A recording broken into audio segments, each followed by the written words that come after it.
நீங்கள் இணையம் வழியாக இடம்பெறும் பிரசங்கத்தில் எங்களோடு இணைந்திருப்பதில் நாங்கள் மகிழ்ச்சி அடைகிறோம். ஆண்டவருடைய வார்த்தையை கேட்பதற்கு முன்பாக வேத வாசிப்பு வாசிக்கப்படும். We are so glad you could join us for online sermon today. Before we hear God's word, we will have the scripture read. கர்த்தருக்கு ஸ்தோத்திரம். இன்று தேவ செய்திக்கென்று எடுத்துக்கொள்ளப்பட்ட வேத பகுதி ரோமருக்கு எழுதின நிருபம் 13ஆம் அதிகாரம் வசனங்கள் 11 முதல் 14 வரை வாசிக்கப்படும். நித்திரையை விட்டு எழுந்திருக்கத்தக்க வேலையாயிற்று என்று நாம் காலத்தை அறிந்தவர்களாய் இப்படி நடக்க வேண்டும். நாம் விசுவாசிகளான போது இரட்சிப்பு சமீபமாய் இருந்ததை பார்க்கிலும் இப்பொழுது அது நமக்கு அதிக சமீபமாயிருக்கிறது. இரவு சென்று போயிற்று, பகல் சமீபமாயிற்று. ஆகையால் அந்தகாரத்தின் கிரியைகளை நாம் தள்ளிவிட்டு ஒளியின் ஆயுதங்களை தரித்து கொள்ள கடவோம். களியாட்டும் வெறியும் வேசித்தனமும் காம விவகாரமும் வாக்குவாதமும் பொறாமையும் உள்ளவர்களாய் நடவாமல் பகலிலே நடக்கிறவர்கள் போல சீராய் நடக்க கடவோம். துர் இச்சைகளுக்கு இடமாக உடலை பேணாமல் இருந்து கர்த்தராகிய இயேசு கிறிஸ்துவை தரித்து கொள்ளுங்கள். ஆமேன். இது தேவனுடைய வசனம். நாம் சேர்ந்து சொல்வோம், தேவனுக்கு ஸ்தோத்திரம். சகோதர சகோதரிகளை வாருங்கள், நாம் தலை வணங்கி கூட கண்களை மூடி நாம் இந்த நேரத்தை ஆண்டவரிடத்தில் ஜெபம் பண்ணுவோமாக. எங்கள் நல்ல பிதாவை, இந்த நாளுக்காக நன்றி செலுத்துகிறோம். எங்கள் வாழ்க்கையில் நீர் கர்த்தராக இருந்து எங்களோட வாழ்க்கையை வழிநடத்துவதற்காக நாங்கள் நன்றி செலுத்துகிறோம். ஆண்டவரே, எங்களோட எதிர்காலம் உமது கருத்தில் உண்டு. எங்களுடைய நம்பிக்கை நீராக இருக்கிறீர். இந்த நாளில் கூட ஆண்டவரே, உமது வார்த்தை மூலமாக இந்த செய்தியை கேட்குற ஒவ்வொருவரையும் பலப்படுத்தும்படி கூட ஜெபிக்கிறேன். ஆண்டவரே, ஆசீர்வதியும். இயேசு கிறிஸ்து நாமத்தை ஜெபிக்கிறோம் எங்கள் நல்ல பிதாவே. இந்த நாளின் பிரசங்கத்தின் தலைப்பு காலத்தை அறிந்தல், நோயிங் த டைம். 13வது அதிகாரமும் அதுக்கு முன்பாக இருக்க அதிகாரத்திலையும் இயேசு நம்முடைய உறவுகளை குறித்து அவர் எடுத்து பேசுகிறார்.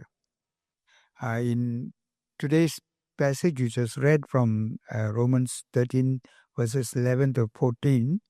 In chapter 13 and chapter 12, Jesus is talking about our relationships. In chapter 12, Paul is writing about our relationship with God and other believers. 12வது அதிகாரத்தில் பவுல் நம்முடைய உறவு ஆண்டவரிடத்திலையும் பிறர் மத்தியில் இருக்கிற இந்த உறவை குறித்து அவர் எழுதுகிறார். விசுவாசிகள் மத்தியில் இருக்கிற அந்த உறவும் நமக்கும் ஆண்டவருக்கும் இருக்கிற அந்த உறவை குறித்து எழுதுகிறார். 13வது அதிகாரத்திலோ அவர் நம்முடைய உறவு இந்த அவிசுவாசி உள்ள இந்த உலகமும் இந்த அதில் வாழ்கிற ஆண்டவரை அறியாத ஜனங்கள் மத்தியில் உள்ள அந்த உறவை குறித்து எடுத்து பேசுகிறார். In chapter 13 though, he talks about our relationships with the unbelieving world, with those who do not know God, who have not accepted Christ as their Lord and Savior. He talks about our relationship with them, how we should live as redeemed people in a fallen world. இந்த உலர்ந்த உலகத்தில், நொறுக்கப்பட்ட உடைக்கப்பட்ட பாவம் நிறைந்த இந்த உலகத்தில் நாம் எப்படி ஒரு ரட்சிக்கப்பட்ட மீட்டெடுக்கப்பட்ட ஜனங்களாக வாழ வேண்டும் என்று அவர் இங்கே சில கருத்துக்களை எடுத்து சொல்கிறார். 13வது அதிகாரத்தில் வசனம் 1-10 வரை நாம் எப்படி அதிகாரிகளுக்கு கீழ்ப்படினோம் என்று கூட அவர் எடுத்து உரைக்கிறார். In chapter 13, he talks about how, if we read from verse 1 to 10, how our response should be to authorities, that we have to submit to the authorities, living as responsible citizens. பொறுப்புள்ள குடிமக்களாக நாம் வாழ வேண்டும் என்று அவர் எழுதுகிறார். And as responsible Christians, பொறுப்புள்ள கிறிஸ்தவர்களாகவும் ஒருவரை நேசிக்க வேண்டும் என்று அவர் எடுத்து எழுதுகிறார். And in verse 11 to 14 in chapter 13, he indicates why we need to do this.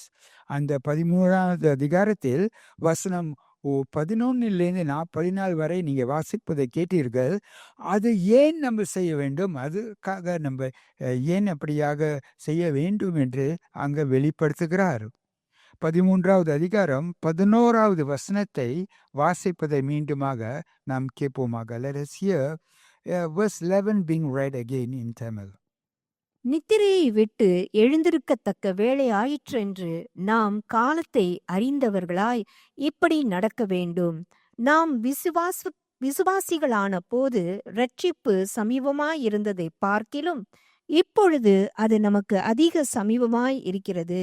ரட்சிப்பு சமீபமாய் இருக்கிறது, அதிக சமீபமாய் இருப்பதனால் நாம் இந்த காலத்தின் நேரத்தை அறிந்து கொள்ள வேண்டும் என்று அவர் எழுதுகிறார்.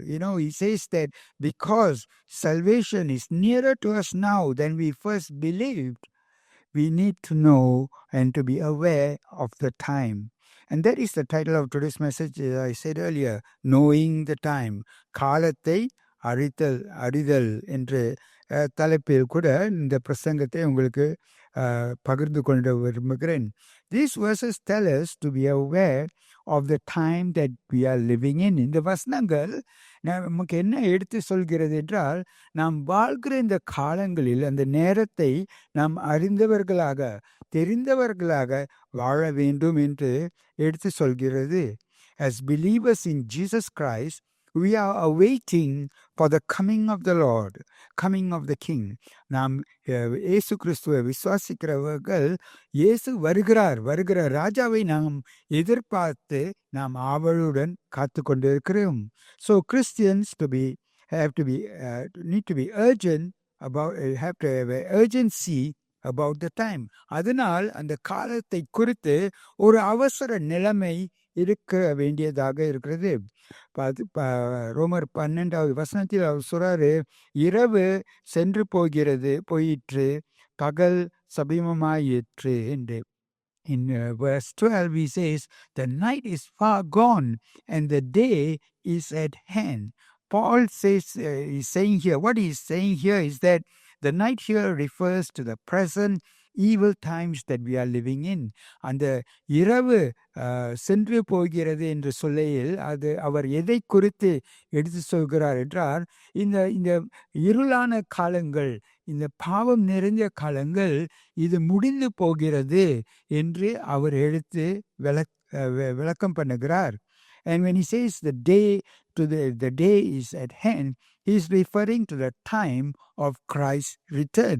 அவர் பகல் சமீபமாயிற்று என்று சொல்லையில் அதோட அர்த்தம் என்னவென்றால், இயேசுவோட வருகை சமீபமாயி இருக்கிறது என்று எடுத்து காட்டுகிறது. அது அவர் விரைவில் வரப்போகிறார் என்று எடுத்து காட்டுகிறது. ஸோ அந்த இரவு பகலாக மாறுகிற காலங்களாக இருக்கிறது. So what Paul is really saying is that the darkness is giving way to light that is coming.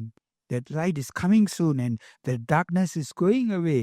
And so there is an urgency about the time. அதனால் ஒரு அவசர நிலைமை இருக்கிறது. We Christians know that and believe that the world is coming to an end when Jesus comes. இயேசு வருக போகிறாரு. இந்த நாம் வாழ்கிற இந்த உலகத்துக்கு ஒரு முடிவு இருக்கு, அது வருகிறது என்று நாம் அறிந்திருக்கிறோம். அதே போலாக கூட உலகத்தில் வாழ்கிறவர்கள் அவர்களும் இந்த உலகம் அழிந்து போகிறது என்று அறிந்திருக்கிறார்கள். Just as Christians believe and know that this world that we live in will come to an end when Jesus comes, the people who are in the unbelieving world, or people who do not believe in God and Jesus, also believe that this world is coming to an end. The time is running out and that the end is nearing. There are scientists from an organization called Science and the Security Board, and they have created a clock that is called the Doomsday Clock. விஞ்ஞானிகள் science and security ஒரு குழு, ஒரு ஸ்தாபத்திலிருந்து அவர்கள் ஒரு கடிகாரத்தை அவர்கள் உண்டாக்கியிருக்கார்கள். அதுக்கு ஒரு டூம்ஸ்டே கடிகாரம் அல்லது அழிவு நாள் கடிகாரம் என்று அந்த கடிகாரத்தை அவர்கள் உண்டாக்கியிருக்கார்கள். அது 1947 ஆண்டில் உண்டாக்கப்பட்டது. It was developed in 1947 and is designed to warn the public about how close we are to destroying our world with dangerous technologies. அவர்கள் ஏன் அதை உண்டாக்கினாங்க என்றால், உலகத்துக்கு அறிவிக்க நாம் எவ்வளவாக அந்த ஸ்தாபனங்கள் மூலமாக தொழில் செய்கிற முறைகள் அபாயமான டெக்னாலஜி மூலமாக நாம் எப்படியாக இந்த உலகத்தை அழிவுக்குள் சீக்கிரமாக கொண்டு வருகிறோம் என்று ஒரு சூழ்நிலையினால அவர்கள் அந்த கடிகாரத்தை அவர்கள் உண்டாக்கியிருக்கார்கள். They've created it to show that because of the dangerous technologies that we have created for our own use and making, we are now slowly destroying the world, and the world is coming to an end. The clock has been a universally recognized indicator of the world's vulnerability to gospel catastrophe caused by man-made technologies. இந்த உலகம் அது அந்த கடிகாரம் அது ஒரு உதாரணமாக பயன்படுத்தப்படுகிறது.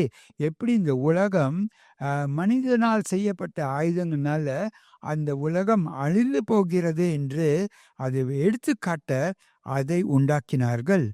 The clock is updated based on perceptions about how close humans are to destroying the world. அந்த கடிகாரம் எப்படி அந்த கடிகாரோட எப்படி அது பயன்படுத்தப்படும் என்றால், எவ்வளவாக மனிதர்கள் இந்த எவ்வளோ நெருக்கமாக இருக்கிறார்கள், எவ்வளோ கிட்ட இருக்கிறார்கள் இந்த உலகத்தின் அழிவுக்கு என்று. With midnight symbolizing that point, நள்ளிரவு என்று தான் அதோட முடிவு நேரமாக காணப்படுகிறது. So it was developed in 1947. It was 1947 ஆண்டில் உருவாக்கப்பட்டுச்சு.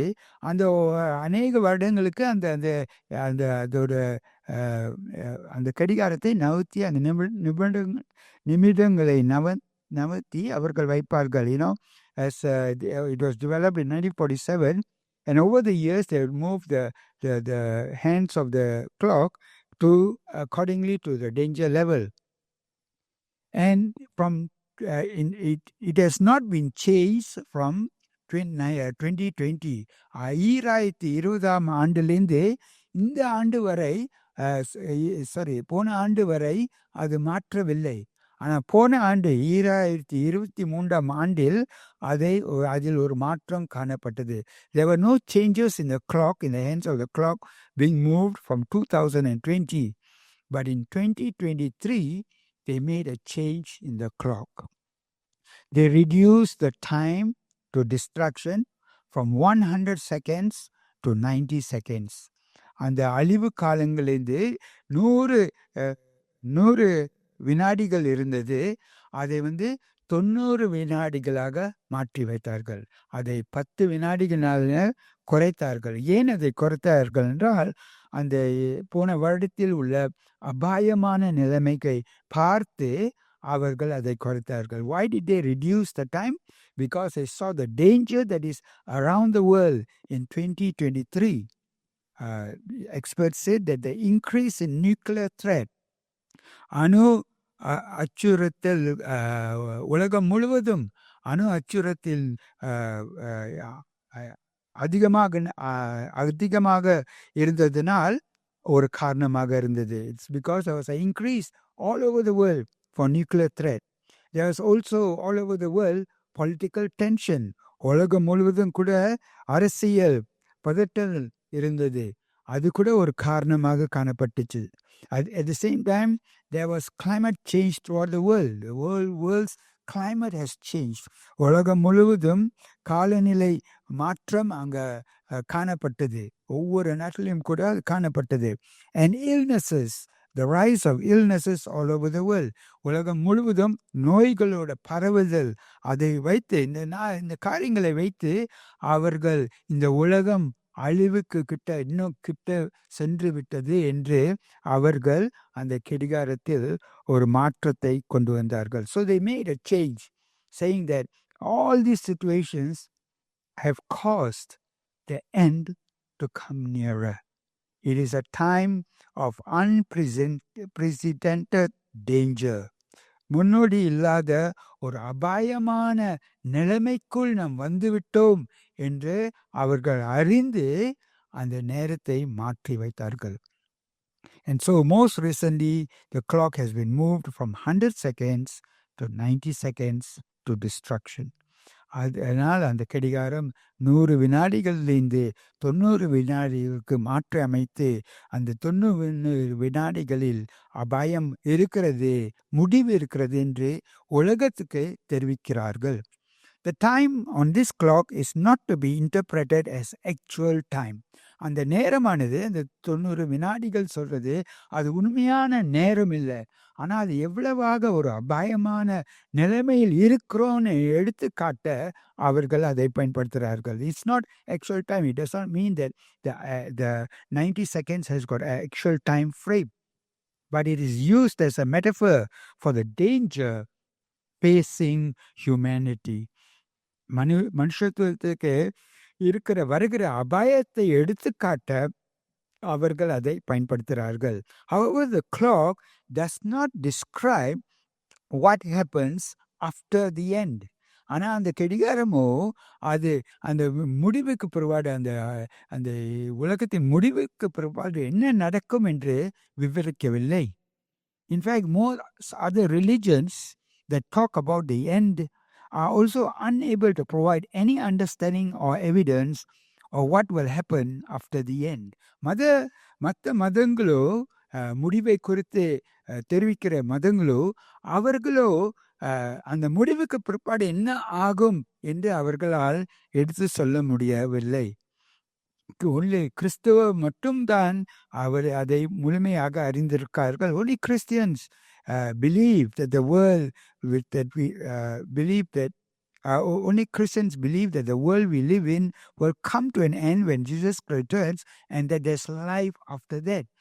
கிறிஸ்தவர்கள் மட்டும்தான் விசுவாசிக்கிறார்கள் இயேசு வரும்போது இந்த உலகம் அழிந்துவிடும், ஆனால் அதுக்கு பிற்பாடு கூட நமக்கு ஜீவியம் இருக்கிறது. This is the culmination of a series of events called the Day of the Lord.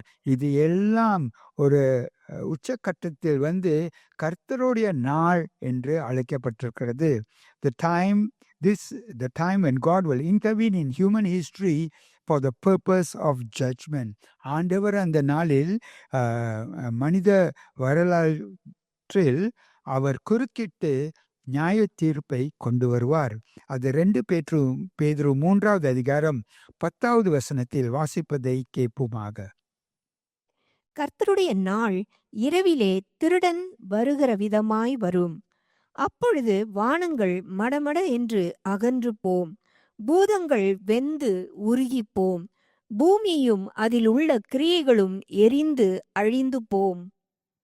அங்க when Jesus comes, he will bring restoration and renewal of creation. அந்த இயேசு வரும்போது அவர் ஒரு புதுப்பித்தலும் ஒரு மாற்றமும் கொண்டு வருவார். For those with him there would not be suffering but an assurance of abundant life. அவரோடு இருக்கிற ஜனங்களுக்கு இனிமே கஷ்டங்கள் இருக்காது, பிரச்சனைகள் இருக்காது, ஆனால் அங்க ஒரு பரிபூர்ணமான வாழ்க்கை காணப்படும். In Revelation 22 verses 12 to 13 it says like this.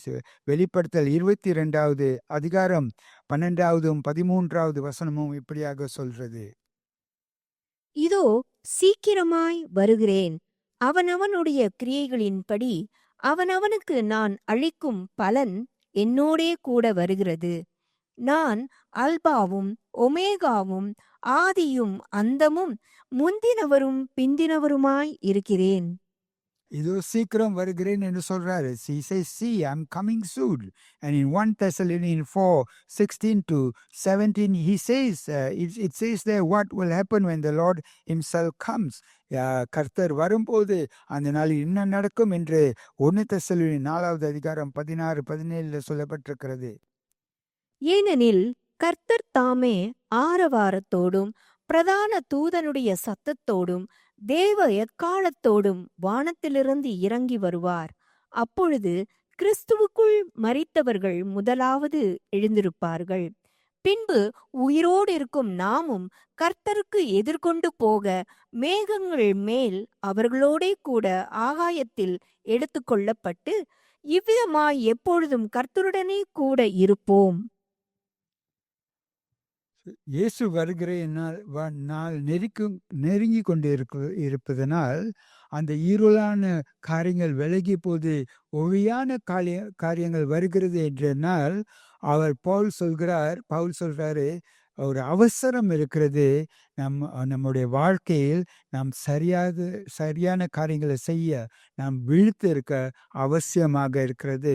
Because Jesus will be coming soon, the darkness is going away and the light is coming.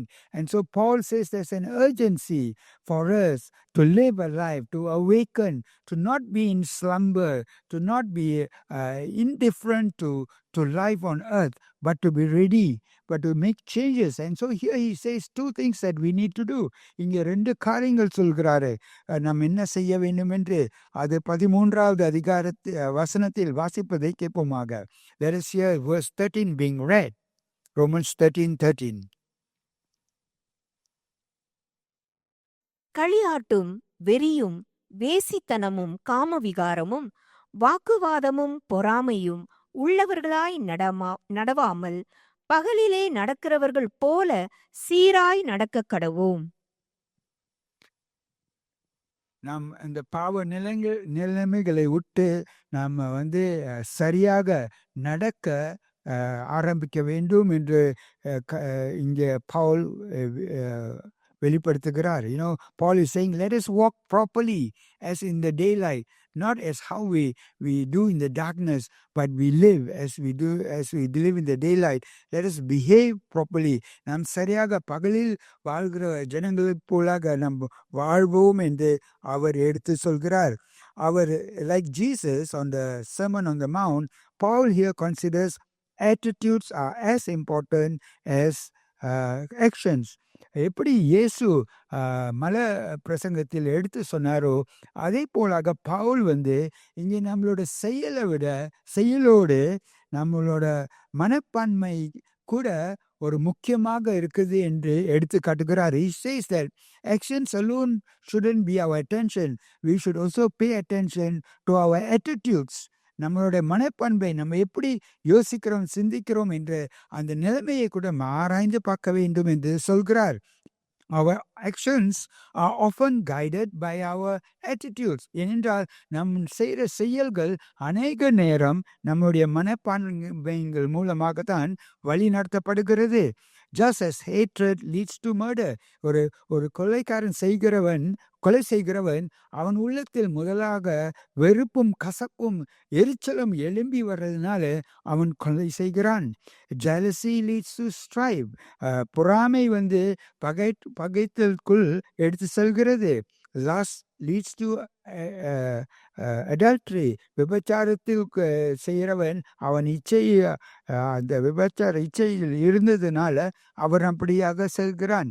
அதனால் மனப்பான்மை நம்ம கருத வேண்டும், ஆராய்ந்து பார்க்க வேண்டும், செயல்களை மட்டுமல்ல என்று எடுத்து சொல்கிறார். And so he saying we should not just look at actions and pay attention just on actions, but we need to pay attention on our attitudes. Because when Jesus returns, his people should be clean on the inside as well on the outside.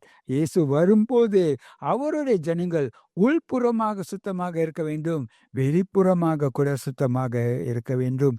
அதனால் அவர் சொல்றார், இருளான காரியங்களை எடுத்து போட்டு விடுங்கள் என்று. And so he says, put aside things of the darkness, things of evil that is in your life. Put it away. And then he says, so put on Lord Jesus Christ. ஆனால் அதை அகற்றி விட்டு அவர் இயேசு கிறிஸ்துவை போட்டுக்கொள்ள தரித்து கொள்ள சொல்கிறார். அது ரோமர் 14வது வசனத்தில் வாசிப்பதை கேட்போமாக. We read that in verse 14. துர் இச்சைகளுக்கு இடமாக உடலை பேணாமல் இருந்து கர்த்தராகிய இயேசு கிறிஸ்துவை தரித்துக் கொள்ளுங்கள். கர்த்தராக இயேசு கிறிஸ்துவை தரித்துக் கொள்ளுங்கள். Put on the Lord Jesus Christ. What does it mean to put on the Lord Jesus Christ? இயேசு கிறிஸ்துவை தரித்துக் கொள்ளுங்கள் என்ற சொல்லையில் அதோட அர்த்தம் என்ன? அதனால் நாம் என்ன புரிந்து கொள்கிறோம்? முதலாவதாக இயேசு கிறிஸ்துவை தரித்துக் கொள்ளுங்கள் என்று சொல்லையில் நாம் ஞானஸ்தானம் பெற்றிருக்கணும். Firstly, when we say put on Jesus Christ, we should identify with Christ in baptism. In Galatians 3:27 it says, as many of you as who are baptized into Christ have clothed yourself with Christ. ஏனெனில் உங்களில் கிறிஸ்துவுக்குள்ளாக ஞானஸ்நானம் பெற்றவர்கள் எத்தனை பேரோ அத்தனை பேரும் கிறிஸ்துவை தரித்துக் கொண்டீர்களே. This shows that we identify with Christ in his death, in his burial and in his resurrection. நாம் ஞானஸ்தானம் எடுக்கையில் கிறிஸ்துவோடு கூட அவரோட மரணத்திலையும் அவரோட அடக்கத்திலையும் அவரோட உயிர் தழுத்திலையும் நாம் பங்கு பெற்றவர்களாக இருக்கிறோம். Secondly, we exhibit the qualities of Jesus Christ. Love, humility, truth, service when he was here on earth.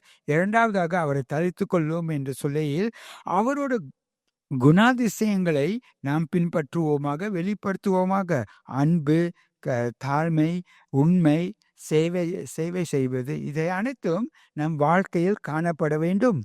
Lastly, we also must not allow our desires any opportunity to lead us into sin. அதே நேரத்தில் மீண்டுமாக அந்த இருளான காரியங்களுக்கு, பாவமுள்ள காரியங்களுக்கு செல்லாமல் நாம் பாதுகாக்க வேண்டும். அந்த சூழ்நிலையிலிருந்து விலகி இருக்க வேண்டும். And so we need to stay away from those situations that can draw us back into evil. That is why Paul writes to say, knowing the time. அதனால்தான் அவர் சொல்றாரு, நேரத்தை அறிந்து கொள்ளுங்கள் என்று சொல்றாரு. That moment is drawing near every day. அந்த நாள், இயேசுவின் வருகையின் நாள் ஒவ்வொரு நாளும் நெருங்கி கொண்டே இருக்கிறது. That's why Christians must throw off any works of darkness that we are participating in. அதனால் நம் வாழ்க்கையில் இப்போ இருக்கிற எந்த இருளான காரியம், பாவம் காரியம் இருந்தாலும் அதை அகற்ற வேண்டும், அதிலிருந்து விலகி இருக்க வேண்டும். Instead, Christians must suit up in armor of light. கிறிஸ்தவர்கள் ஒளியின் ஆடையை போட்டுக்கொள்ள வேண்டும். That is, instead of joining in the darkness, we must take defensive positions against it. இருளில் சேராமல் அதை எதிர்த்து நிற்க வேண்டும். In fact, we must put on Christ himself instead of arranging our life to gratify our own desires. நாம் கிறிஸ்துவை அணிந்து கொள்ள வேண்டும். நம்மளுடைய வாழ்க்கை அந்த பாவம் உள்ள காரியங்களே அது பிரகாரம் இடம் கொடுக்காமல் இருக்க வேண்டும். So then we need to ask ourselves, அதனால் நாம் நம்மையே ஒரு கேள்வி கேட்க வேண்டியதாக இருக்கிறது. Have we put on Christ? நாம் கிறிஸ்துவை அணிந்து கொண்டு இருக்கிறோமா என்று கேட்க வேண்டியதாக இருக்கிறது. We may have been baptized. நாம் ஞானஸ்நானம் எடுத்திருக்கலாம், ஆனால் நம்முடைய வாழ்க்கை இயேசுவை வெளிப்படுத்துகிறதா? We may have been baptized in Christ and been a Christian for a long time, but does our life reflect Christ? Is our life an example of Christ? கிறிஸ்து போலாக கிறிஸ்துவை வெளிப்படுத்துகிற ஒரு வாழ்க்கையாக நாம் இருக்கிறோமா? The early church expected it at any moment, and therefore it had the urgency to be ready. அந்த ஆதி சபையில் அவர்கள் இயேசு சீக்கிரம் வருவார் என்று அறிந்து அவர்கள் சீக்கிரமாக ஆயத்தப்படுத்தினார்கள். அவர்களோட வாழ்க்கையை சரிப்படுத்தி வாழ்ந்து வந்தார்கள். ஆனால் இது அநேக ஆண்டுகள் சென்றனால அந்த நிலைமை, அந்த உணர்வுகள் கொஞ்சம் மங்கி போய்விட்டது. Because it is such a long time since then to now, the desires, the urgency, the need to be ready has become dim and faint. But one permanent fact remains. ஆனா ஒரு முக்கியமான காரியமோ இருக்கிறது. No man knows when God will rise and bid him to go. எப்ப ஆண்டவர் வருவார், எப்ப நம்மை அழைப்பார், எப்ப நம்மை அனுப்புவார், எப்ப நம்மளை மீண்டுமாக எடுத்துக்கொள்வார் என்று அந்த நாளை குறித்து நாம் அறியாம இருக்கிறோம். The time grows even shorter and shorter. ஆனா அந்த நாள் இன்னும் நெருங்கி கொண்டே இருக்கிறது. For we are even every day today nearer that time. ஒவ்வொரு நாளும் அந்த நேரத்தை நெருங்கி கொண்டே இருக்கிறோம். And so we too must have all things ready. அதனால் நாம் ஆயத்தமாக இருக்க வேண்டும். We need to know the time. நேரத்தை அறிந்தவர்களாக இருக்க வேண்டும். இருளான காரியங்களிலிருந்து விலகி ஒளியான காரியத்தில் ஈடுபட நாம் ஆயத்தமாக இருக்க வேண்டும். We need to move away from things of the darkness and to have the light appear in our lives. Do things that reflect the light of Christ. Let us pray. ஜெபம் பண்ணுவோமாக. ஆண்டவரே, இந்த நாளில் கொடுத்த வார்த்தைகளுக்காக நன்றி. Father, we want to just thank you for reminding us that we live in very dangerous times. அபாயமான நாட்களில் ஆண்டவரே, நீர் வரும் நாட்கள் சமீபமாக இருக்கிறது என்று அறிந்து ஆண்டவரே நாங்கள் இந்த வார்த்தை மூலமாக அறிந்து கொள்ள செய்த இந்த ஸ்லாக்கியத்துக்காக நன்றி செலுத்துகிறோம். Thank you, Lord, for letting us remember that the days are short, that your coming is soon, that the times are changing fast, that darkness is going away and that light is coming. இருளானது விலகி போகிறது, ஒளியானது வருகிறது என்று அந்த நாட்கள் வெளிப்படுத்துகிறது. அதை நாம் அறிந்தவர்களாக இருக்க எங்களுக்கு உதவி செய்யும். Help us to be aware that it is gospel time. நற்செய்தி பகிர்ந்து கொள்ள நேரமாக இருக்கிறது என்று எங்களுக்கு உணர்த்தும் ஆண்டவரே. That it is the accepted time. இது ஏற்றுக்கொள்ளப்பட்ட நேரமாக இருக்கிறது என்று எங்களை வழிநடத்தும் ஆண்டவரே. That it is working time. இது செயல்படுற நேரம், தூங்குற நேரம் இல்லை, ஆனால் விழித்திருந்து செயல்படுற நேரமாக இருக்கிறது என்று எங்களுக்கு உணர்த்த செய்யும் ஆண்டவரே. It is time when more is expected. இன்னும் அதிகமாக நீர் எங்கள் மத்தியில் எதிர்பார்க்கிற நாட்களாக இருக்கிறது என்று எங்களுக்கு உணர்த்தும்படி கூட நாங்கள் ஜெபிக்கிறோம் ஐயா. It is high time to awaken. நாம் விழித்திருந்து உமது காரியங்களை இன்னும் அதிகமாக செய்ய எங்களுக்கு உதவி செய்யும். Help us, Lord, no matter whatever situation we are in, whatever condition we are in, that we are able, Lord, to hear you and to obey you and to carry out the things that you ask of us. ஆண்டவரே, நாங்கள் இந்த சூழ்நிலையில் இருந்தாலும் எந்த நிலைமையில் இருந்தாலும் உமது சத்தத்தை கேட்டு உமக்கு இன்னும் அதிகமாக செயல்படுத்த எங்களை பயன்படுத்தும் ஐயா. Help us wherever we may be. நாங்கள் எங்கே இருந்தாலும் அந்தந்த இடங்களுக்கு இங்கே உதவி செய்யும் ஆண்டவரே.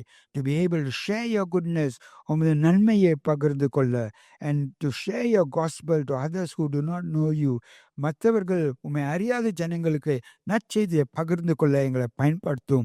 To be able to grow in your love, உமது அன்பில் வளரவும், and to love you and to love others, உம்மை நேசிக்கவும் பிறரை நேசிக்கவும் எங்களை வழி நடத்தும்.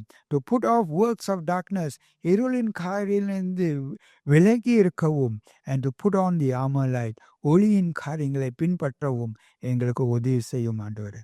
இந்த செய்தியை கேட்டு ஆண்டவரே கேட்கிறவர்கள் ஒவ்வொரு மத்தியிலும் அவர்களை பலப்படுத்தும். Lord, strengthen each and every one who makes a decision today, Lord, to pursue you. உம்மை பின்பற்றவர்கள் இந்த நாளில் யார் யார் முடிவெடுக்கிறார்களோ, உம்மை இயேசுவை பின்பற்றுவேன், அவருக்காக ஜீவிப்பேன், அவருக்காக வாழ்வேன் என்று எடுக்கிற யார் யார் அந்த முடிவுகளை எடுக்கிறார்களோ அவர்களை பலப்படுத்தும் ஐயா, பயன்படுத்தும் உமது நாமம் மகிமைக்காக. For your name, for your glory, Lord. In Jesus' name we pray. Amen. தேவனுடைய வார்த்தையால் நீங்கள் ஆசீர்வதிக்கப்பட்டீர்கள் என நம்புகிறோம். பிரசங்கத்தை கேட்ட பிறகு உங்களுக்கு ஏதேனும் கேள்விகள் இருந்தால் அல்லது யாரிடமாவது பேச வேண்டும் என்றால் எங்கள் சபை அலுவலகத்தை தொடர்பு கொள்ளுங்கள். நீங்கள் தனிமையில் இல்லை என்றும் உங்களோடு சேர்ந்து பயணம் செய்ய நாங்கள் சபையாக முன்வருகிறோம் என்பதை நீங்கள் அறிய வேண்டும் என்று நாங்கள் விரும்புகிறோம். நீங்கள் கர்த்தருக்குள் ஒரு நபராக வளர்ச்சி அடைவதற்கு உங்களது பாதுகாப்பான இடமாக நாங்கள் இருக்க விரும்புகிறோம். இந்த வாரம் உங்களுக்கு சிறந்த வாரமாக அமையட்டும். ஆண்டவர் உங்களை ஆசீர்வதிப்பாராக. We hope you have been blessed by the word of God today. If you have any questions after hearing the sermon today, or you need somebody to talk to, please contact our church office. We would like you to know that you are not alone and that we as a church are willing to journey with you. We hope to be your safe space where you can grow in Christ as a person. We hope you have a great week. God bless you.